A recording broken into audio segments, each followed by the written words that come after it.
నమోస్తు రామాయ సలక్ష్మణాయ దేవ్యై చ తస్యై జనకాత్మజాయై.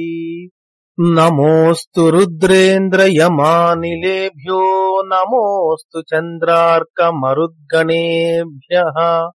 రామాయ రామభద్రాయ రామచంద్రాయ వేధసే రఘునాథాయ నాథాయ సీతాయాః పతయే నమః. శ్రీరామ జయ రామ జయ జయ రామ. శ్రీమద్ వాల్మీకి రామాయణము కిష్కింధాకాండము 31 సర్గః. 31వ సర్గ. సుగ్రీవునిపై లక్ష్మణులకు కలిగిన కోపమును రాముడు శాంతింపచేయుట. లక్ష్మణుడు కిష్కింధా ద్వారము సమీపించి అంగదుని సుగ్రీవుని వద్దకు పంపుట. వానరులు భయము చెందుట. ప్లక్షుడు ప్రభావుడు సుగ్రీవునకు కర్తవ్యమును ఉపదేశించుట. సకామినం దీనమదీన సత్వం శోకాభిపన్నం సముదీర్ణ కోపం నరేంద్రసూనుర్నరదేవ పుత్రం రామానుజః పూర్వజమిత్యువాచ. రాజకుమారుడైన లక్ష్మణుడు సీతా వియోగముతో బాధపడుచున్నవాడు, దీనుడు, గొప్ప బలము కలవాడు, దుఃఖాక్రాంతుడు, అత్యధికమైన కోపము కలవాడు, దశరథ పుత్రుడు అయిన అన్నగారితో ఇట్లు పలికెను.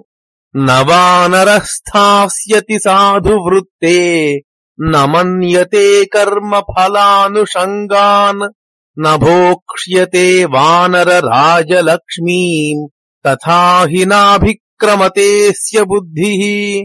వానరుడైన ఈ సుగ్రీవుడు సత్పురుషులు అవలంబించు మార్గమున ప్రవర్తించడు. కర్మల వలన కలుగు ఫలములను గూర్చి తెలుసుకొనుటలేదు. వానరుల రాజలక్ష్మిని ఇటుపై అనుభవించడు. అందుచేతనే వీనికి ముందు చూపు మందగించినది. మతిక్షయాద్గ్రామ్య సుఖేషు సక్తః తవ ప్రసాదా ప్రతికార బుద్ధిః హతోగ్రజం పశ్యతు వీరవాలినం నరాజ్యమేవం విగుణస్య దేయం.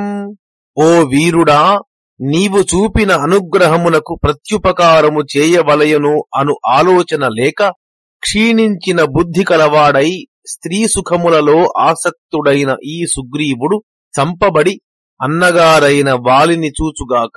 ఇట్టి చెడ్డవానికి రాజ్యమును ఇవ్వకూడదు. నధారయే కోపముదీర్ణ వేగం నిహన్మి సుగ్రీవమసత్యమద్య హరిప్రవీరైః సహవాలి పుత్రః నరేంద్రపుత్ర్యా విచయం కరోతు.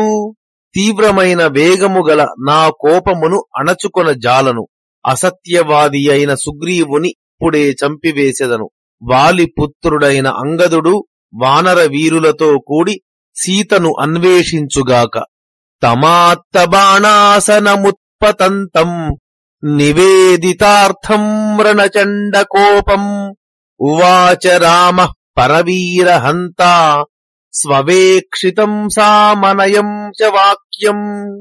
శత్రువీరులను సంహరించు రాముడు యుద్ధములో తీవ్రమైన కోపము గల ఆ లక్ష్మణుడు చెప్పదలచిన మాటలు చెప్పి ధనుస్సు ధరించి శీఘ్రముగా లేచుచుండగా ఆతనితో అనునయపూర్వకముగా బాగా ఆలోచించిన వాక్యమును పలికెను. నహి వై త్వదిధో లోకే పాపమేవం సమాచరేత్ కోపమార్యేణ యో హంతి సవీరః పురుషోత్తమః.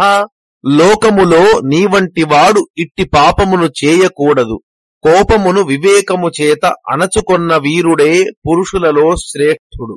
వేదమత్రత్వయా గ్రాహ్యం సాధువృత్తేన లక్ష్మణ తాం ప్రీతిమనువర్తస్వ పూర్వవృత్తం చ సంగతం. ఓ లక్ష్మణ, మంచి నడవడిక గల నీవు ఇప్పుడు ఆ పాపమును చేయకూడదు. సుగ్రీవునితో పూర్వము మనకు ఏర్పడిన సంబంధమును స్నేహమును అనుసరించి ప్రవర్తించుము. సామోపహితయా వాచా రూక్షాణి పరివర్జయన్ వక్తుమర్హసి సుగ్రీవం వ్యతీతం కాలపర్యయే. కాలము గడిచిపోగా ఆడిన మాట తప్పిన ఆ సుగ్రీవునితో పరుషమైన మాటలు పరిహరించి సామముతో కూడిన మాటను పలుకవలయును. సోగ్రజేనామశిష్టార్థో యథావత్ పురుషర్షభః ప్రవివేశ పురీం వీరో లక్ష్మణః పరవీరః. ఈ విధముగా అన్నగారిచే తగు విధముగా బోధింపబడి పురుషశ్రేష్ఠుడు శత్రువీరులను సంహరించువాడు వీరుడు అయిన ఆ లక్ష్మణుడు కిష్కింధలో ప్రవేశించెను. తతః శుభమతి ప్రాజ్ఞో భ్రాతు ప్రియహితే రతః లక్ష్మణః ప్రతి సంరబ్ధో జగామ భవనం కపేః శక్రబాణాసన ప్రఖ్యం ధనుః కాలాంతకోపమః ప్రగృహ్య గిరిశృంగాభం మందరః సానుమానినా. పిమ్మట శుభమైన బుద్ధి సామర్థ్యము కలవాడు అన్నగారి ప్రియమునందు హితమునందు ఆసక్తి కలవాడు అయిన తొందరపడుచున్న లక్ష్మణుడు సుగ్రీవుని గృహమునకు వెళ్ళెను. ప్రళయ కాలమునందలి యమునితో సమానుడైన అతడు ఇంద్రధనస్సు వలె పర్వత శిఖరము వలెనున్న ధనస్సును చేత ధరించి మందర పర్వతము వలె ఉండెను. యథోక్తకారీ వచనముత్తరం చైవ సోత్తరం బృహస్పతి సమో బుద్ధ్యా మత్వా రామానుజస్తదా కామక్రోధ సముత్థేన భ్రాతుః క్రోధాగ్నినావృతః ప్రభంజన ఇవా ప్రీతః ప్రయయౌ లక్ష్మణస్తతః. రాముడు చెప్పిన విధముగా కార్యములు చేయు బృహస్పతి సమానమైన బుద్ధికల లక్ష్మణుడు తన మాటలకు సుగ్రీవుడు చెప్పబోవు ఉత్తరమును దానికి తాను చెప్పవలసిన ప్రత్యుత్తరమును బాగుగా ఆలోచించుకొనెను. సోదరుని కామమును క్రోధమును చూచుటచే ఆతని క్రోధాగ్ని ప్రజ్వరిల్లెను. అట్టి లక్ష్మణుడు వాయువు వలె శీఘ్రముగా వెళ్ళెను. సాలతాళాశ్వకర్ణాంశ్చ తరసా పాతయన్ బలాత్ పర్యస్యన్ గిరికూటాని ద్రుమానన్యాంశ్చ వేగితః శిలాశ్చ శకలీకుర్వన్ పద్భ్యాం గజ ఇవాశుగః దూరామేకపదీం త్యక్త్వా యయౌ కార్యవశాదృతం. ఆ లక్ష్మణుడు శీఘ్రముగా నడచుచున్న ఏనుగు వలె వేగవంతుడై సాల తాళ అశ్వకర్ణ వృక్షములను బలముచేత క్రింద పడగొట్టుచు పర్వత శిఖరములను ఇతర వృక్షములను కూడా అటూ ఇటూ విసిరివేయుచు పాదముల చేత రాళ్లను నలగగొట్టుచు పని తొందర వలన దూరముగానున్న కాలిబాట మీద గాక దగ్గరగానున్న మరొక మార్గమున శీఘ్రముగా వెళ్ళెను. తామ పశ్యద్బలాకీర్ణాం హరిరాజమహాపురీం దుర్గామిక్ష్వాకుశార్దూల కిష్కింధాం గిరి సంకటే. లక్ష్మణుడు సుగ్రీవుని రాజధాని అయిన కిష్కింధను చూచెను. పర్వతముల మధ్యనున్న ప్రవేశింప శక్యము కాని ఆ నగరము సేనలతో నిండియుండెను. రోషాత్ ప్రస్ఫురమాణోష్ఠ సుగ్రీవం ప్రతి లక్ష్మణః దదర్శ వానరాన్ భీమాన్ కిష్కింధాయా బహిశ్చరాన్. సుగ్రీవుని మీద కోపముతో పెదవులు వణకుచున్న ఆ లక్ష్మణుడు కిష్కింధ వెలుపల సంచరించుచున్న భయంకరులైన వానరులను చూచెను. తం దృష్ట్వా వానరాః సర్వే లక్ష్మణం పురుషర్షభం శైలశృంగాని శతశః ప్రవృద్ధాంశ్చ మహీరుహాన్ జగృహుః కుంజర ప్రఖ్యా వానరాః పర్వతాంతరే. పర్వత మధ్యమునందున్న ఏనుగుల వంటి ఆ వానరులు అందరూ పురుషశ్రేష్ఠుడైన ఆ లక్ష్మణుని చూచి వందల కొలది పర్వతముల శిఖరములను పెద్ద వృక్షములను గ్రహించిరి. తాన్ గృహీత ప్రహరణాన్ సర్వాన్ దృష్ట్వా తు లక్ష్మణః బభూవద్విగుణం క్రుద్ధో బహ్వింధన ఇవానలః. ఆయుధములు ధరించిన ఆ వానరులందరినీ చూచి లక్ష్మణుడు అనేకములైన కట్టెలు చేర్చిన అగ్నివలే రెట్టింపు కోపమును వహించెను. తం తే భయపరీతాంగాః క్షుబ్ధం దృష్ట్వా ప్లవంగమాః కాలమృత్యుయుగాంతాభం శతశో విద్రుతాదిశః. ఆ వానరులు ప్రళయ కాలము వలె ప్రళయకాల మృత్యుదేవత వలె భయంకరుడుగా ఉన్న కోపముతో కూడిన ఆ లక్ష్మణుని చూచి భయభ్రాంతులై వందల కొలది గుంపులు గుంపులుగా చేరి దిక్కులకు పారిపోయిరి. తతః సుగ్రీవ భవనం ప్రవిశ్య హరిపుంగవాః క్రోధమాగమనం చైవ లక్ష్మణస్యన్యవేదయన్. పిమ్మట వానర శ్రేష్ఠులు సుగ్రీవుని భవనమునకు వెళ్లి లక్ష్మణుడు వచ్చినట్లు అతడు కోపముతో ఉన్నట్లు తెలిపిరి. తారయా సహిత కామీ సక్తః కపివృషోరహః నతేషాం కపిసింహానాం శుశ్రావవచనం తదా. అప్పుడు తారతో కూడి రహస్యమునందు కామాసక్తుడైన కాముకుడైన ఆ సుగ్రీవునకు ఆ వానర శ్రేష్ఠులు చెప్పిన మాటలు వినబడలేదు. తతః సచివ సందిష్టా హరయో రోమహర్షణాః గిరికుంజరమేఘాభా నగరాన్నిర్యయుస్తదా. పిమ్మట మంత్రుల ఆజ్ఞను అనుసరించి పర్వతముల వలె ఏనుగుల వలె మేఘముల వలె ఉన్న వానరులు నగరము నుండి బయటకు వచ్చిరి. నఖదంష్ట్రాయుధాః సర్వే వీరా వికృత దర్శనాః సర్వే శార్దూలదంష్ట్రాంశ్చ సర్వే చ వికృతాననాః. వీరులైన ఆ వానరులందరికీ గోళ్లు కోరలే ఆయుధములు. వారందరూ చూచుటకు వికారముగా ఉండిరి. వాళ్ల కోరలు పులి కోరల వలె ఉండెను. వాళ్ల ముఖములు వికారముగా ఉండెను. దశనాగబలాః కేచిత్ కేచిద్దశగుణోత్తరాః కేచిన్నాగసహస్రస్య బభూవుస్తుల్యవర్చసః. వారిలో కొందరు 10 ఏనుగుల బలము కలవారు, కొందరు 100 ఏనుగులను మించిన బలము కలవారు, కొందరు 1000 ఏనుగులతో సమానమైన బలము కలవారు. తతస్తైః కపిభిర్వ్యాప్తాం ద్రుమహస్తైర్మహాబలైః అపశ్యల్లక్ష్మణ క్రుద్ధః కిష్కింధాం తాం దురాసదాం. కోపించిన లక్ష్మణుడు హస్తములలో వృక్షములను ధరించిన మహాబలవంతులైన వానరుల చేత వ్యాప్తమై ఎదిరింప శక్యము కాని ఆ కిష్కింధను చూచెను. తతస్తే హరయ సర్వే ప్రాకార పరిఖాంతరాత్ నిష్క్రమ్యోదగ్రసత్వాస్తు తస్థురావిష్కృతం తదా. అప్పుడు తీవ్రమైన పరాక్రమము గల ఆ వానరులందరూ ప్రాకార పరిఖల మధ్యభాగము నుండి బయటకు వచ్చి కనబడునట్లు నిలబడిరి.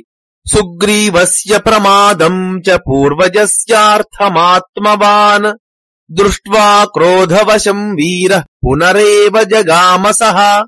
అన్నగారి కార్యమును తన కర్తవ్యమును చేయుటలో సుగ్రీవుని ఏమరుపాటును గూర్చి ఆలోచించగానే బుద్ధిమంతుడైన వీరుడైన లక్ష్మణునకు ఇంకను ఎక్కువగా కోపము వచ్చెను. సదీర్ఘోష్ణమహోచ్ఛ్వాస కోపసంరక్తలోచనః బభూవ నరశార్దూల సధూమ ఇవ పావకః. దీర్ఘముగాను వేడిగాను నిట్టూర్చుచూ కోపము చేత ఎర్రనైన నేత్రములతో పురుషశ్రేష్ఠుడైన ఆ లక్ష్మణుడు ధూమముతో కూడిన అగ్నివలె ఉండెను. బాణశల్యస్ఫురజ్జిహ్వ సాయకాసన భోగవాన్ స్వతేజో విషసంఘాత పంచస్య ఇవ పన్నగః.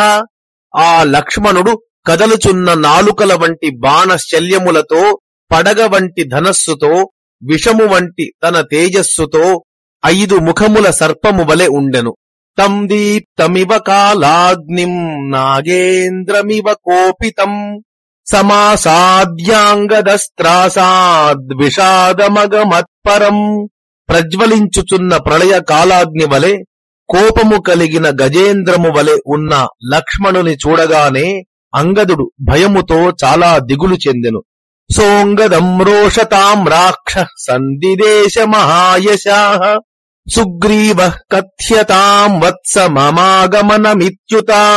రోషము చేత ఎర్రనైన నేత్రములు గల మహాయశస్శాలి అయిన ఆ లక్ష్మణుడు, నాయనా నీవు వెళ్లి సుగ్రీవునకు నేను వచ్చినానని చెప్పుము అని అంగదునితో కబురు పంపెను. ఏష రామానుజ ప్రాప్తస్త్వత్సకాశమరిందమా భ్రాతుర్వ్యసన సంతప్తో ద్వారి తిష్ఠతి లక్ష్మణః తస్య వాక్యం యది రుచిః క్రియతాం సాధు వానరా ఇత్యుక్త్వా శీఘ్రమాగచ్చ వత్సవాక్యమరిందమా. శత్రు సంహారకుడవైన ఓ అంగదా, నీవు సుగ్రీవునితో శత్రు సంహారకుడవైన ఓ వానరరాజా సోదరునకు కలిగిన వ్యసనములను చూచి దుఃఖించుచున్న రాముని తమ్ముడైన లక్ష్మణుడు నీ దగ్గరకు వచ్చి ద్వారమునందున్నాడు, నీకు ఇష్టమైనచో ఆతడు చెప్పినట్లు చేయుము అని చెప్పి తొందరగా రమ్ము. లక్ష్మణస్య వచ శ్రుత్వా శోకావిష్టోంగదోబ్రవీత్ పితుః సమీపమాగమ్య సౌమిత్రిరయమాగతః. లక్ష్మణుని మాటలు విని అంగదుడు శోకాక్రాంతుడై పినతండ్రి దగ్గరకు వచ్చి ఈ లక్ష్మణుడు వచ్చియున్నాడు అని చెప్పెను. అథాంగదస్తస్య సుతీవ్రవాచా సంభ్రాంతభావః పరదీనవక్త్రః నిర్గత్య పూర్వం నృపతేస్తరస్వీత్ తతోరుమాయాశ్చరణౌ వవందే. పిమ్మట బలశాలి అయిన అంగదుడు చాలా తీవ్రమైన ఆ లక్ష్మణుని మాటలు విని మనస్సులో భయపడుచు చాలా దీనమైన ముఖము కలవాడై వెళ్లి ముందుగా సుగ్రీవుని పాదములకు పిదప రుమ పాదములకు నమస్కరించెను. సంగృహ్య పాదౌ పితురుగ్రతేజా జగ్రాహమాతుః పునరేవ పాదౌ పాదౌ రుమాయాశ్చ నిపీడయిత్వా నివేదయామాస తతస్తదర్థం. గొప్ప తేజస్సుగల అంగదుడు తండ్రికి తల్లికి రుమకు పాదాభివందనము చేసి పిదప లక్ష్మణుడు వచ్చినట్లు చెప్పెను. వివరణ: లక్ష్మణుడు అంగదుని చేత కబురు పంపుట, ఆతడు సుగ్రీవునితో చెప్పుట వర్ణించు ఈ 7 శ్లోకములు అనగా 31 నుండి 37 ప్రాచ్యప్రతిలో లేవు. సనిద్రామద సంవీతో వానరో న విబుద్ధవాన్ బభూవ మదమత్తశ్చ మదనేన చ మోహితః. నిద్రా మదములతో కూడిన ఆ సుగ్రీవుడు తెలుసుకొనలేదు. మద్య మదము చేత మత్తుడైన ఆతడు మన్మథుని చేత కూడా మోహితుడై ఉండెను. తతః కిలకిలాం చక్రుర్లక్ష్మణం ప్రేక్ష్య వానరాః ప్రసాదయంతస్తం క్రుద్ధం భయమోహిత చేతసః.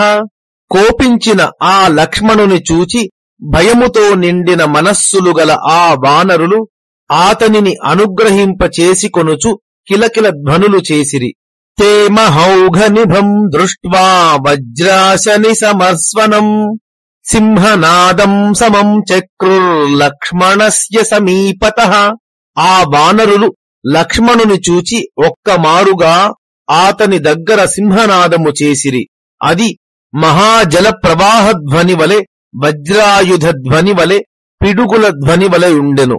తేన శబ్దేన మహతా ప్రత్యబుధ్యత వానరః మద విహ్వలతాం రాక్షో వ్యాకులస్రగ్విభూషణః. ఆ గొప్ప శబ్దము వినగానే సుగ్రీవుడు తెలివిలోనికి వచ్చెను.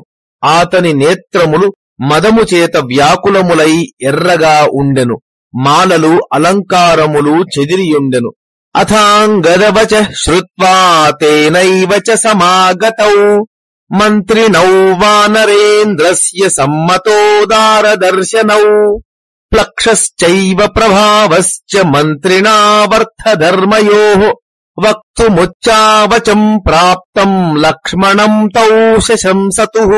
పిమ్మట అంగదుని మాటలు విని ఆతనితో కలిసి వచ్చిన ప్లక్షుడు ప్రభావుడు అనే సుగ్రీవుని మంత్రులు లక్ష్మణుడు వచ్చినట్లు ఆతనికి తెలుపుటకై అనేక విధములుగా పలికిరి. చూచుటకు ఇష్టముగాను మధురముగాను ఉండు వారిద్దరూ అర్థధర్మముల విషయమున సుగ్రీవుని మంత్రులుగా ఉండిరి. ప్రసాదయిత్వా సుగ్రీవం వచనైః సార్థ నిశ్చితైః ఆపీనం పర్యుపాసీనౌ యథాశక్రం మరుత్పతిం. దేవతల ప్రభువైన ఇంద్రుని వలె కూర్చునియున్న సుగ్రీవుని సమీపమున కూర్చుండి ఉత్తమమైన అర్థము కలవి నిశ్చితములు అయిన మాటలతో సుగ్రీవుని అనుగ్రహింపచేసుకొని ఆ వానరులిద్దరూ ఇట్లు పలికిరి. సత్యసంధౌ మహాభాగౌ భ్రాతరౌ రామలక్ష్మణౌ వయస్య భావం సంప్రాప్తౌ రాజ్యార్హౌ రాజ్యదాయినౌ. సత్యసంధులు మహాభాగ్యశాలులు, రాజ్యమునకు తగినవారు, నీకు రాజ్యమును ఇచ్చినవారు అయిన రామలక్ష్మణులు నీకు మిత్రులైనారు. తయోరేకో ధనుష్పాణిర్ద్వారి తిష్ఠతి లక్ష్మణః యస్య భీతాః ప్రవేపంతో వాదాన్ముంచంతి వానరాః. వారిలో ఒకడైన లక్ష్మణుడు చేతిలో ధనుస్సు ధరించి ద్వారము వద్ద నిలబడి ఉన్నాడు. వానరులు ఆతనికి భయపడి వణకుచు అరచుచున్నారు. స ఏష రాఘవ భ్రాత లక్ష్మణో వాక్య సారథిః వ్యవసాయ రథ ప్రాప్తస్తస్య రామస్య శాసనాత్. రాముని సోదరుడైన లక్ష్మణుడు రాముని ఆజ్ఞచే ఆతని వాక్యములు అనే సారథి తీసుకొని రాగా కార్యనిర్ణయము అనే రథమును ఎక్కి వచ్చినాడు. అయం చ తనయో రాజం స్తారాయోదయితోంగదః లక్ష్మణేన సకాశం తే ప్రేషితస్త్వరయానఘా. దోషరహితుడవైన రాజా, లక్ష్మణుడు తారపుత్రుడైన ఈ అంగదుని తొందరగా నీ వద్దకు పంపినాడు. సోయం రోషపరీతాక్షో ద్వారి తిష్ఠతి వీర్యవాన్ వానరాన్ వానరపతే చక్షుషా నిర్దహన్నివా. ఓ వానర రాజా, పరాక్రమవంతుడైన అట్టి ఈ లక్ష్మణుడు రోషముతో నిండిన నేత్రములు కలవాడై వానరులను చూపులతో కాల్చివేయుచున్నాడా అన్నట్లు చూచుచూ ద్వారము వద్ద నిలచియున్నాడు. తస్య మూర్ధ్నా ప్రణమ్యత్వం సపుత్రః సహ బాంధవః గచ్చ శీఘ్రం మహారాజ రోషో యద్య నివర్త్యతాం. ఓ మహారాజా, నీవు పుత్రులతోనూ బంధువులతోనూ కలిసి శీఘ్రముగా వెళ్లి ఆతనికి శిరస్సు వంచి నమస్కారము చేసి ఇప్పుడే ఆతని కోపమును శమింపచేయుము. యదాహ రామో ధర్మాత్మా తత్కురుష్వ సమాహితః రాజంస్తిష్ఠస్వ సమయే భవ సత్య ప్రతిశ్రవః. ఓ రాజా, నీవు సావధానమైన చిత్తముతో నీవు చేసిన ప్రతిజ్ఞ సత్యమగునట్లు చేయుచు ధర్మాత్ముడైన రాముడు ఏది చెప్పునో అది చేయుము. నీవు చేసిన ఒడంబడిక ప్రకారము నడుపుము. ఇత్యార్షే శ్రీమద్ రామాయణే వాల్మీకియే ఆదికావ్యే కిష్కింధాకాండే 31 సర్గః. మంగళం కోసలేంద్రాయ మహనీయ గుణాత్మనే చక్రవర్తి తనూజాయ సార్వభౌమాయ మంగళం. యదక్షరపదభ్రష్టం మాత్రాహీనం తు యద్భవేత్ తత్సర్వం క్షమ్యతాం దేవ శ్రీరాఘవ నమోస్తుతే. కాయేన వాచా మనసేంద్రియైర్వా బుద్ధ్యాత్మనా వా ప్రకృతే స్వభావాత్ కరోమి యద్యత్ సకలం పరస్మై శ్రీరాఘవాయేతి సమర్పయామి. శ్రీరామ జయ రామ జయ జయ రామ